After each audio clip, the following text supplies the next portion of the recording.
dirahmati oleh Allah Subhanahu wa taala. Islam adalah agama yang sumul. Islam adalah agama yang menyeluruh, yang sempurna, yang mana semua diatur di dalam Islam. Mulai dari hal yang paling kecil sampai yang paling besar. Dari mulai bangun tidur sampai tidur lagi. Itu diatur di dalam Islam. Saya bersyukur dan alhamdulillah pernah mempelajari perbandingan agama.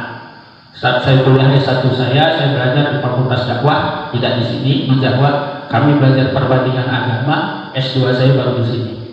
Nah ini selesai alhamdulillah. S1 saya belajar perbandingan agama, jadi saya tahu belajar. Dan waktu itu belajar perbandingan agama, itu kalau belajar agama Nasrani, dia langsung dari pendetanya. Kalau belajar agama Buddha dari tokohnya. Jadi beberapa kitab mereka itu saya punya. Sebagian masih ada di rumah, tapi sebagian saya tinggalkan. Apalah saya pikir. Nah ini, ya. Tapi ternyata luar biasanya. Saya semakin mengerti dan luar biasanya dan semakin yakin bisa meyakinkan bagaimana sesungguhnya benar-benar agama yang memang menyeluruh dan agama yang mengatur dari hal yang paling kecil sampai yang paling besar hanya Islam. Kita semakin yakin, walaupun sebenarnya sudah yakin. Tapi kadang-kadang ada orang-orang yang kadang-kadang iya kan sama, agama sama, semua sama, tergantung dan lain sebagainya. Maka dalam hal ini luar biasa. Terlebih dalam hal masalah kesucian, Islam itu mengatur luar biasanya. Sampai-sampai kita lihat Rasulullah Muhammad Sallallahu Alaihi Wasallam pernah bersabda, kata beliau, at-tahuru satrul iman. Kebersihan itu sebagian daripada iman. Ada riwayat yang lain yang diperselisihkan. Kalau yang ini yang lebih sahihnya at-tahuru satrul iman. Tapi ada riwayat lain yang diperselisihkan, yang dhaif, bahkan ada yang mengatakan maudhu. Tapi ini familiar, lebih banyak dikenal. An-nadhafatu minal iman. Ya Pak ya. Banyakan malah yang banyak kenalnya itu. An-nadhafatu minal iman. Kebersihan itu sebagian daripada iman. Pada riwayat ini lemah. Bahkan ada sebagian yang mengatakan itu maudhu. Ini yang lebih sahih, yang lebih kuat adalah at-tahuru satrul iman. Kebersihan itu sebagian daripada iman. Nah, pertanyaannya apa sih bedanya toharoh sama nadhofah? Ini memang dalam bahasa Arab itu beda-beda. Sama aja kalau kita artikan ke bahasa Indonesia memang toharoh bersih, lalu an-nadhofah bersih. Sama saja kalau kita bicara mengartikan manusia, anas manusia, lalu basar manusia, al-insan manusia ya. Cuma dalam bahasa Arab itu ada artinya masing-masing. Sama atau harah, atau hur apa artinya? An-nadhofah apa artinya? Nah ini. Maka maknanya sebenarnya di sini kalau at-tahur atau harah itu artinya dia itu adalah suci. Suci. Maka kalau suci itu pasti dia sudah bersih. Sementara an-nadhofah dia bersih belum tentu suci. Nah ini yang perlu kita pahami. Maka hari ini kita kadang-kadang memahami hal-hal di dalam Islam ini kadang-kadang menganggap sepele hal-hal tentang kebersihan. Padahal apalagi tentang kesucian. Padahal kesucian ini begitu penting. Maka di dalam Islam bab-bab tentang kesucian di awal itu dibahas tuntas. Ini bahkan sampai-sampai apa? Kalau kita pernah mungkin banyak mubalik menyampaikan, banyak ustadz menyampaikan. Dalam riwayat Rasulullah itu pernah melewati satu makam. Maka tatkala beliau melewati satu makam, dengan izin Allah beliau bisa melihat bagaimana kondisi orang yang berada di alam barzakh tersebut. Apa? Dia sedang disiksa di dalam kubur. Apakah orang yang disiksa di dalam kubur itu bukan karena dia tidak sholat? Bukan, dia ibadah, dia sholat. Tapi kenapa? Karena ternyata dia semasa hidupnya tidak istinja dengan baik, tidak bersuci dengan baik. Nah ini kadang-kadang kita menganggap sepele tentang istinja. Kita kadang-kadang menganggap sepele tentang bersuci. Bahkan tentang bab-bab tentang bagaimana memasuki bab-bab tentang adab-adab istinja. Padahal dimulai dari kesucian inilah ibadah-ibadah kita nanti bisa baik dan benar. Bayangkan Pak, kalau kita hari ini ya tata cara bersucinya saja belum benar. Jelas kalau sudah, kan gampang sih, standar fikih itu paling mudah sebenarnya. Standar fikih itu tinggal lihat ibadah saya diterima Allah apa tidak. Kalau kita pakai standar fikih tinggal lihat syarat rukunnya terpenuhi enggak. Kalau syarat rukunnya terpenuhi, maka dia sah. Kalau sah, insya Allah diterima. Nah itu kalau pakai standar fikih. Nah, maka gampang. Nah, tapi kalau seandainya sudah ibadah saya diterima tidak, syaratnya terpenuhi nggak, rukunnya terpenuhi nggak? Enggak. Ya sudah jelas pasti dia tidak sah. Kalau tidak sah, ya jelas tidak diterima. Ya, wudu umpamanya, rukun wudunya udah ada yang hilang satu, berkurang, maka yang jelas tidak sah. Kalau tidak sah tidak diterima. Dan itu beruntun. Kalau wudunya sudah tidak sah, maka jelas kedepannya sholatnya juga pasti tidak sah. Nah ini hati-hati. Saya sering menemukan kadang-kadang seusia anak-anak SMA, anak kuliah, itu cara wudunya saja nggak benar. Itu baru cara wudu. Dan yang lainnya juga bab tentang kadang masuk. Nah ini hal yang paling sepele. Dan hari ini saya akan sedikit membahas tentang apa?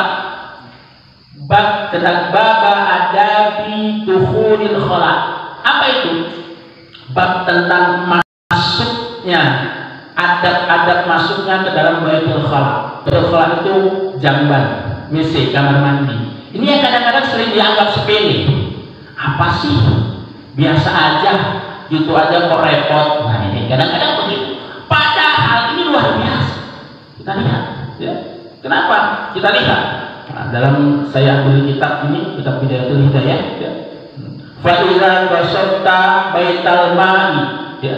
Fa'idza maka tatkala basatta bermaksud, seorang bermaksud baital ma'i, masuk ke dalam WC, ya, ke jamban, wa huwa makan qada'il hajat, ya, dia adalah tempat untuk buang hajat, ya, untuk menyalurkan hajat, min baulin wa ghaidin, dan dia itu mau buang air kecil ataupun buang air besar, maka di qada'il hajat untuk dia menyalurkan hajatnya, au ghairihi, ataupun ya selain itu, ataupun selain itu, maka ada adab-adabnya. Nah ini apa? Faqaddim fi dukhuli, maka dahulukan fi dukhuli, pada saat dia masuk itu, rijlakal yusra, yaitu mendahulukan kaki kiri. Pak, yang kayak gini kadang-kadang kita anggap apa sih gitu kan? Saya mau tanya Pak, yang di sini yang sudah istiqomah Pak, kalau masuk ke toilet, ke kamar mandi itu selalu masuk kaki kiri, keluar kaki kanan, angkat tangannya Pak. Udah kebiasaan begitu. Nah, padahal kita sudah tahu teorinya Pak ya. Teori itu sudah kita tahu. Teori itu sudah tahu kita. Tapi amal, nah ini bicara amal. Maka apalagi bicara adab, karena kita menganggap sepele yang demikian. Padahal dalam ibadah di hadapan Allah tidak ada yang sepele. Tidak ada yang sepele. Tapi karena kita menganggap udah sih kayak gitu, apalagi mohon maaf udah kebelet ya, udah kita nggak lihat lagi kanan kiri, udah masuk aja kita boleh-boleh mau baca doa. Iya.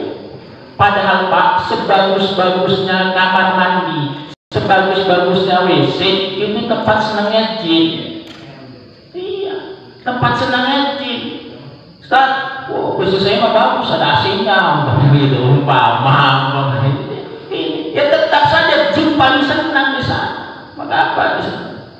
Maka ada adabnya. Pertama dengan kaki kiri. Lalu apa?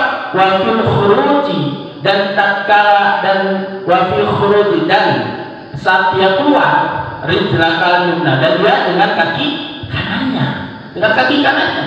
Nah, wala tashib syai'an alaihi. Jadi jangan ismullahi wa rasulih. Jadi jangan kalian itu masuk ke dalam toilet, ke jamban, ke WC, itu apa? Itu membawa sesuatu yang bertuliskan asma Allah dan Rasulnya. Ya. Kadang, maka saya paling tidak senang kalau ada orang itu pakai baju ada kalamullah di bajunya. Kan ada Pak ya, yang sabun-sabun itu kalimat ya. Khawatirnya ini kalau dia sudah pakai baju ada lafaz Allah dan lain sebagainya, kayak mana nanti kalau dia masuk, mohon maaf, ingin buang hajat, iya, masuk aja gitu. Nah, ini masa dia mau buka baju? Nah, buka baju, iya memang harus buka baju kalau gitu. Nah ini, kadang-kadang ada itu orang-orang begitu, kaosnya tulisan asma Allahnya. Hati-hati. Maka karena itu larangan. Bahkan ini terjadi ikhtilaf, terjadi perbedaan pendapat. Sebagian ulama mengatakan memakruhkannya, sebagian besar memang memakruhkannya, tidak sampai kepada haram ini. Tetapi ada sebagian kecil ulama sampai membahasnya sampai kepada haram, walaupun itu sebagian kecil, ya.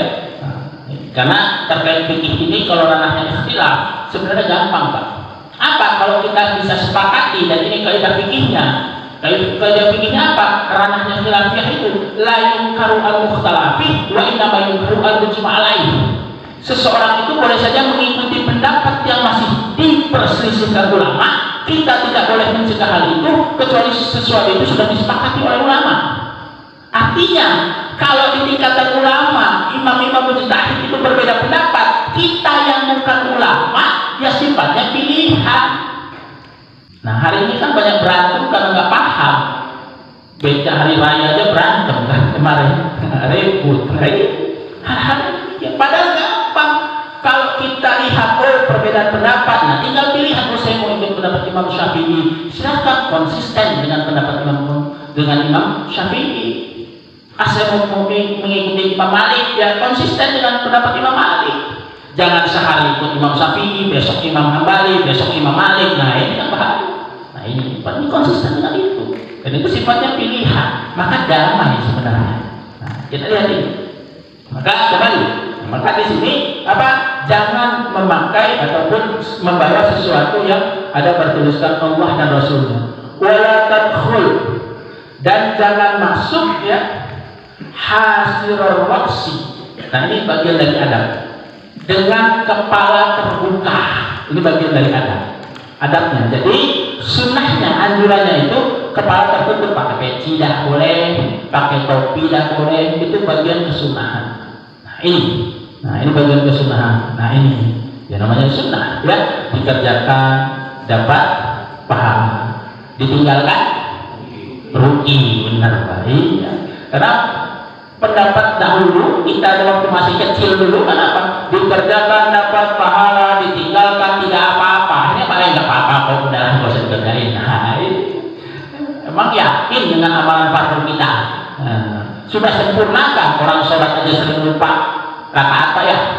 Iya, kadang-kadang lupa rakaat, Allahu Akbar, Allahu Akbar gitu kan?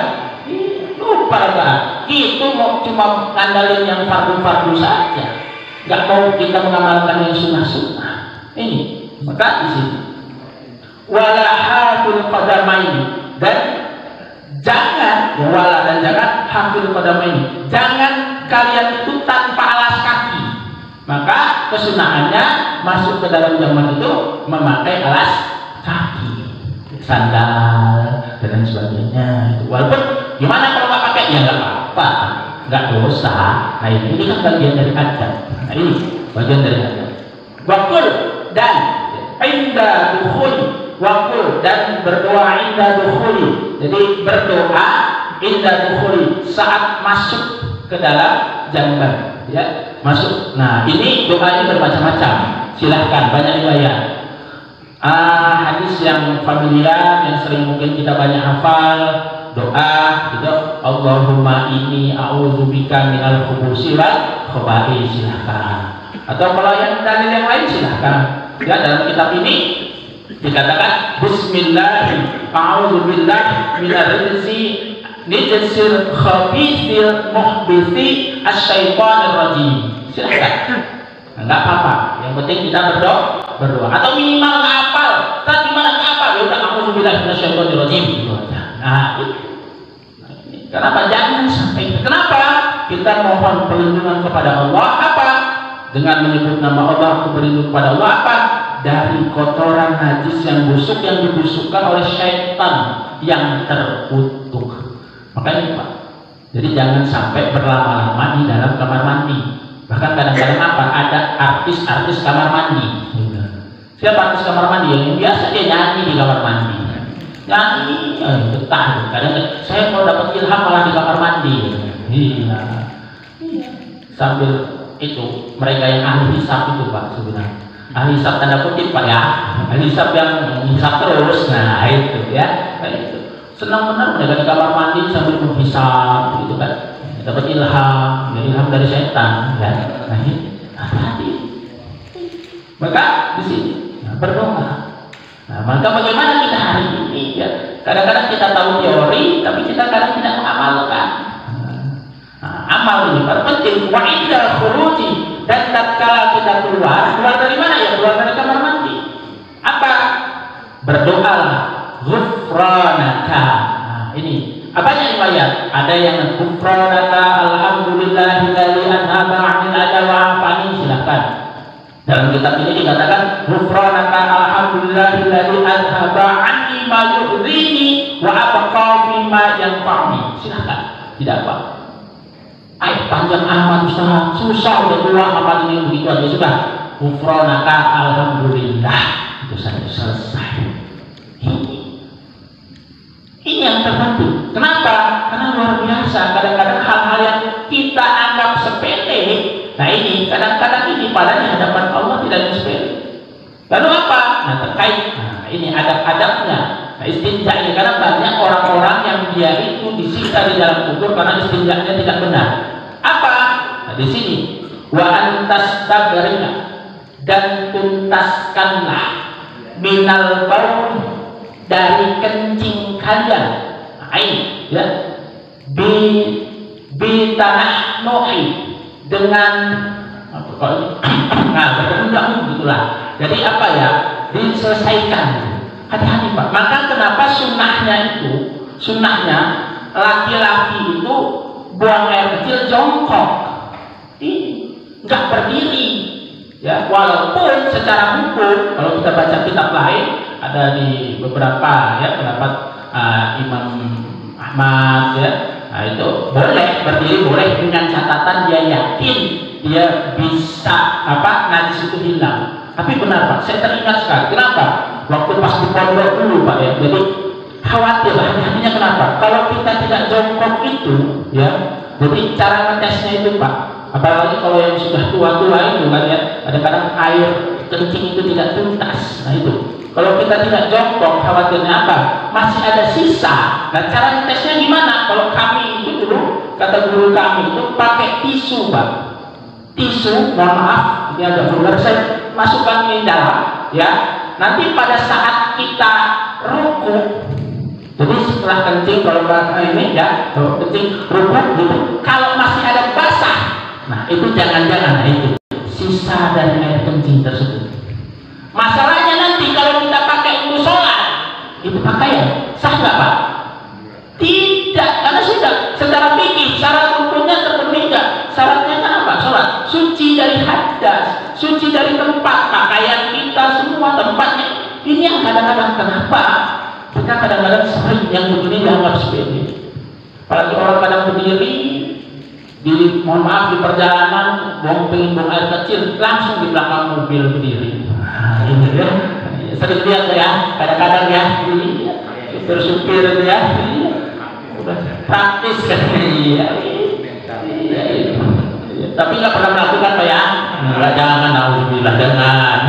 Jadi ini kadang-kadang sudah sih. Maka hati-hati di sini. Maka berdoa itu maksudnya apa? Untuk menuntaskan tadi. Nah ini yang kadang-kadang teori kita tahu, tapi praktek jarang kadang-kadang. Udahlah, anggap aja udah yakin dah. Karena belum tentu. Ini. Maka dan lain. Di sini juga dikata wanatri salasan. Apa? Nah ini bahasa vulgarnya nih. Mengurut. Nah itu mengurut zakarnya. Nah gitu. Maksudnya apa? Itu untuk kehati-hatian. Agar apa? Agar dia itu tadi benar-benar tuntas.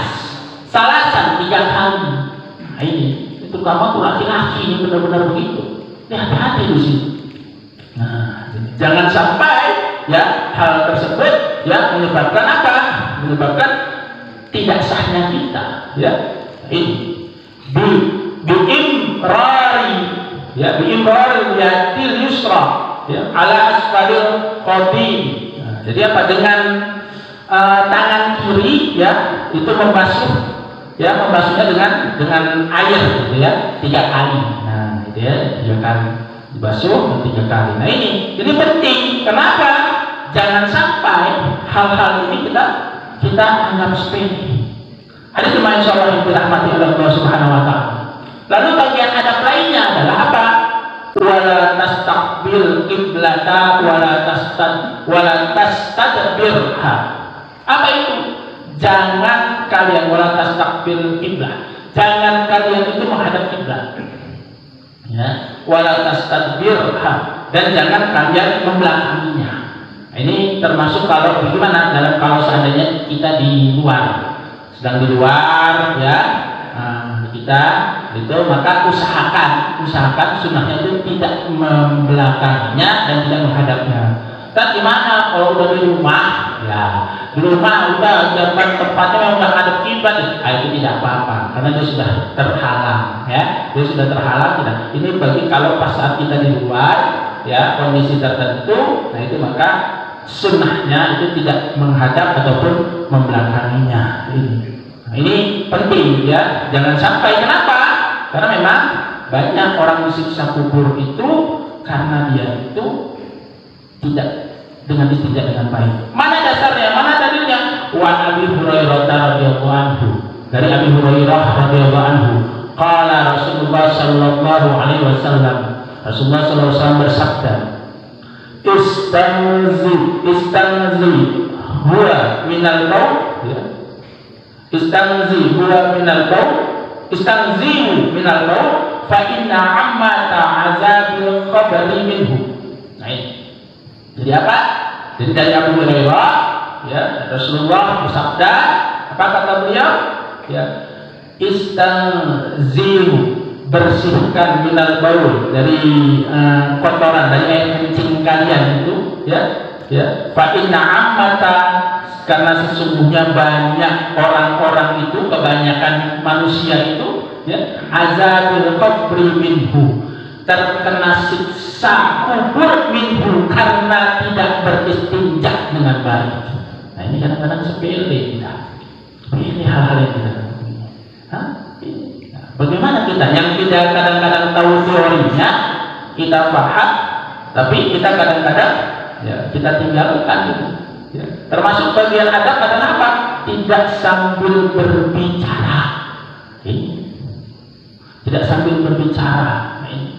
Kadang-kadang mohon maaf, sambil bicara, sambil nyanyi dan lain sebagainya. Padahal kata Rasulullah, wa an Jabir qala, ya, dari Jabir beliau berkata, qala Rasulullah sallallahu alaihi wasallam, idza taqawwaqa rajulani falyatawarra kullu wahidin minhuma an sahibihi wa la yatahaddatsan fa innallaha yamqutu ala dzalik. Jadi dari Jabir bin Abdillah, dia berkata bahwa Pak Rasulullah SAW bersabda.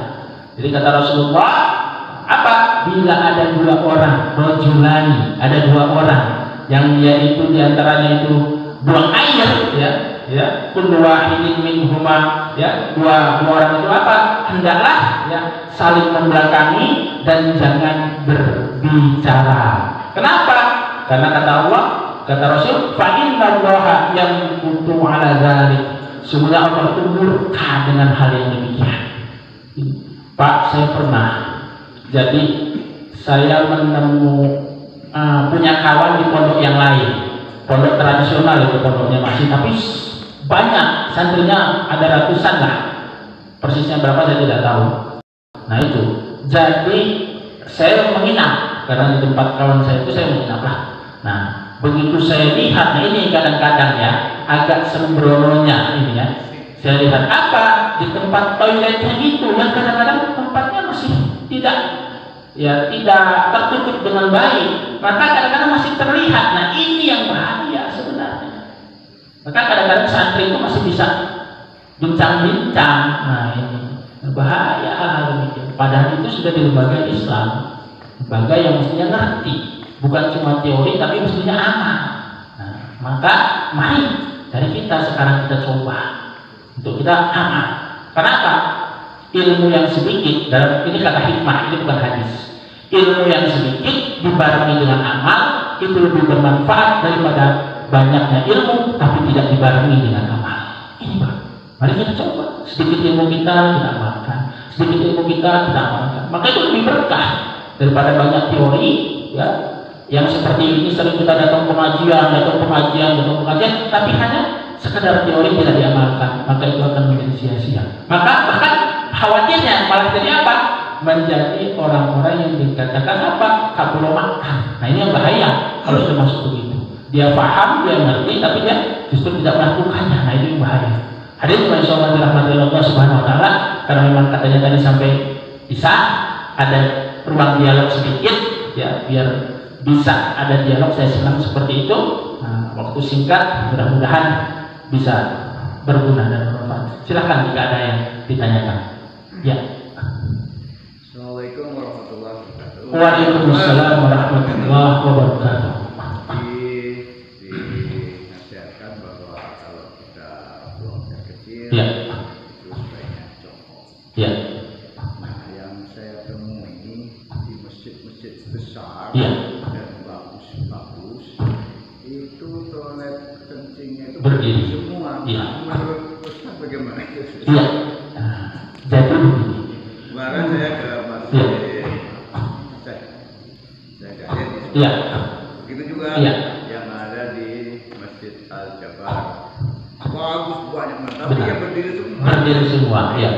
Itu mungkin di Darul Taufik juga begitu. Iya.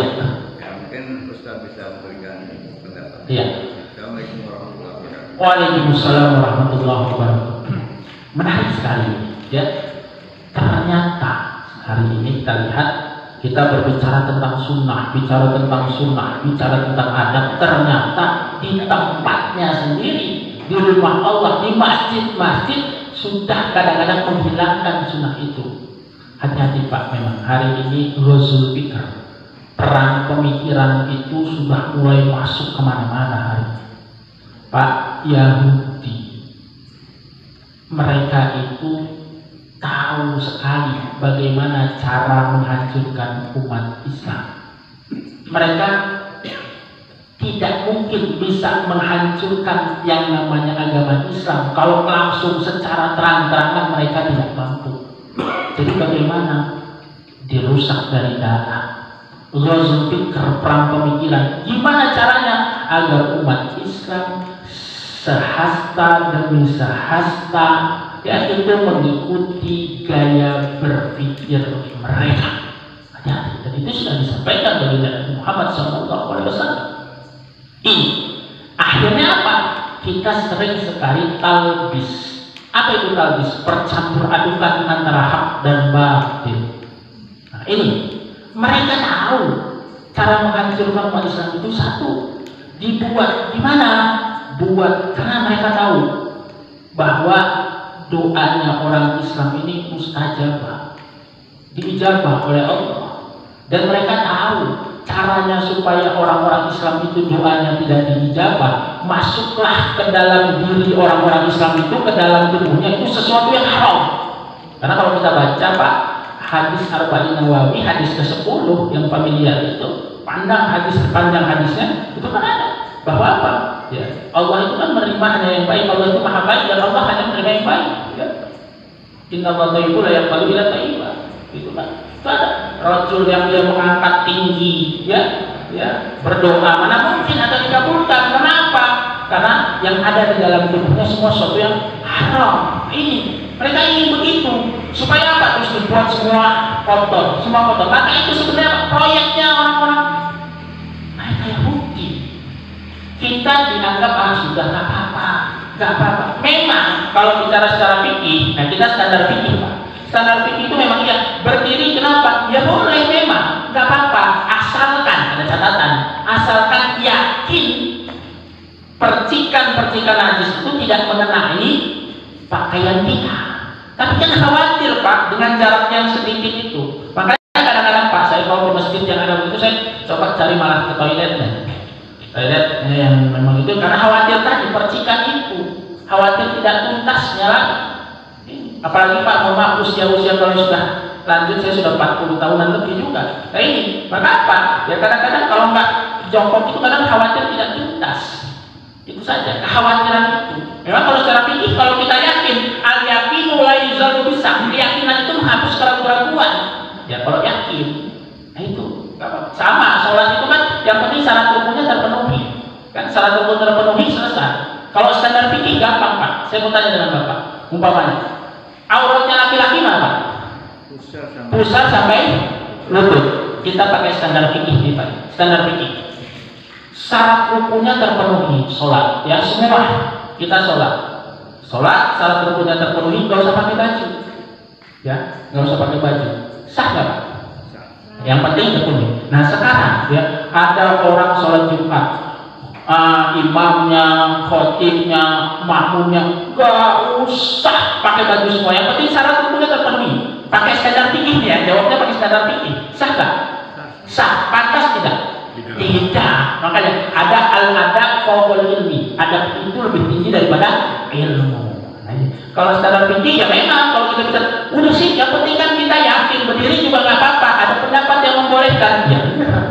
Ada, selesai kalau itu.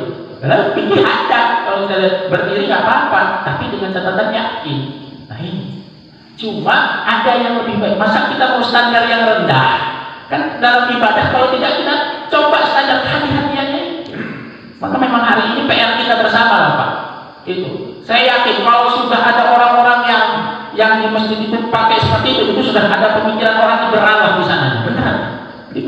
Maka sekarang Pak, orang-orang yang benci dengan Islam itu sebenarnya merusak, ya menghancurkan Islam itu gampang kata mereka.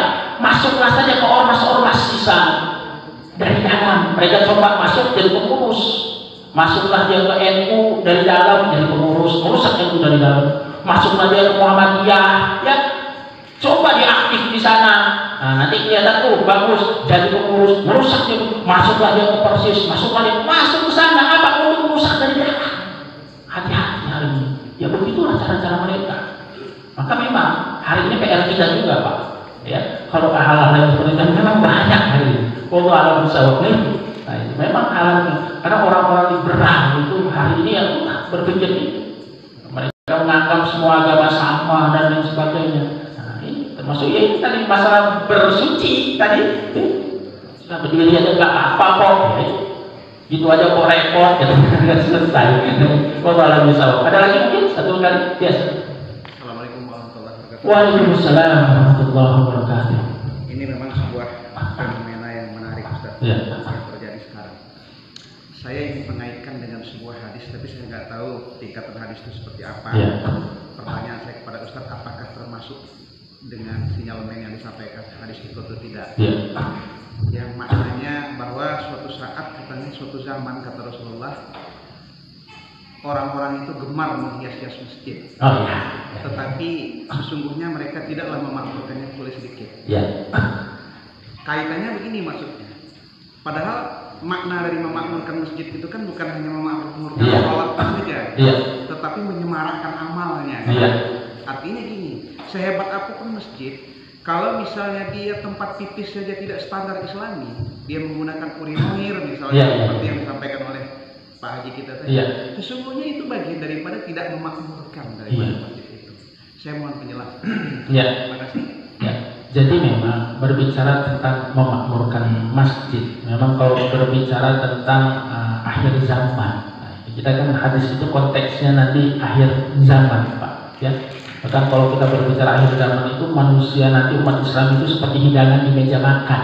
Dia siap disantap dari segala penjuru. Nah, seperti buih di lautan. Nah, dia punya apa? Ya, punya penyakit wahan. Penyakit wahan itu hubud dunia dan takut mati. Nah, memang berbicara memakmurkan masjid dan membagus-baguskan masjid ini, kalau menurut pendapat Imam An-Nawawi, nah, Imam An-Nawawi mazhab Syafi'i, beliau ya banyak mensyarah kitab-kitabnya ulama yang Imam Syafi'i, itu banyak Imam An-Nawawi. Jadi membaguskan masjid itu masuk ke dalam kategori bid'ah makruhah, kata beliau, bid'ah yang makruh. Nah, kita berbicara makruh itu kan sesuatu yang kurang disenangi, yang tidak disenangi. Secara bahasanya kan tidak disenangi. Kenapa? Membagus-baguskan, bermegah-megahan. Nah ini hanya sekedar bermegah, tapi isinya tidak justru di sana. Jadi orang nanti banyak berlomba-lomba untuk membagus-baguskan masjid, tetapi dia tidak dalam kondisi memakmurkan jamaah. Padahal hari ini hari ini kadang-kadang kita memahami jamaah itu cuma sekedar sholat jamaah, padahal salah. Jamaah itu artinya apa? Membina ikatan-ikatan hati, membangun ikatan-ikatan hati.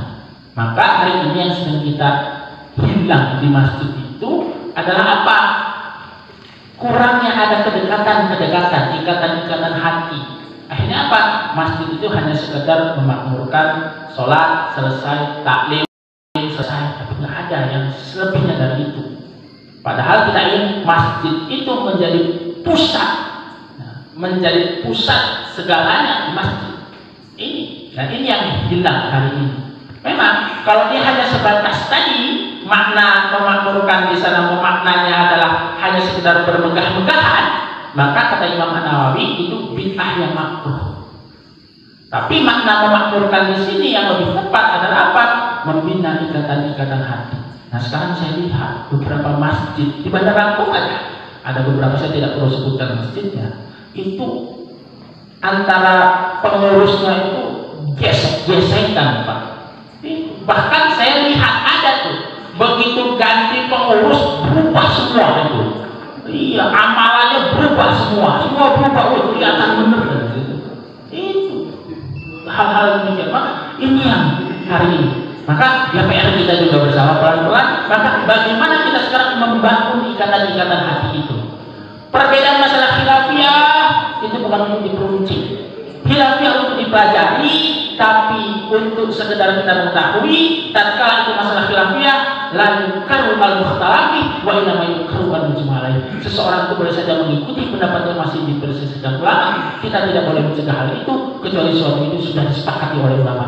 Pilihan damai kita. Insyaallah. Wallahu a'lam bishawab. Masuk waktu apa ya? Iya. Alhamdulillah. Mudah-mudahan yang sedikit ini bermanfaat. Dan sekali lagi saya sampaikan ada satu kata hikmah, ilmu yang sedikit dibarengi dengan amal itu lebih bermanfaat daripada ilmu yang banyak tidak dibarengi dengan amal. Mohon maaf atas segala kekurangan, dan kepada Allah saya mohon ampun. Kita tutup sama-sama dengan mengucapkan hamdalah dan doa kafaratul majelis. Alhamdulillah alamin. Subhanakallahumma wa bihamdika asyhadu an la ilaha illa anta astaghfiruka wa atubu ilaik. Assalamualaikum warahmatullahi wabarakatuh.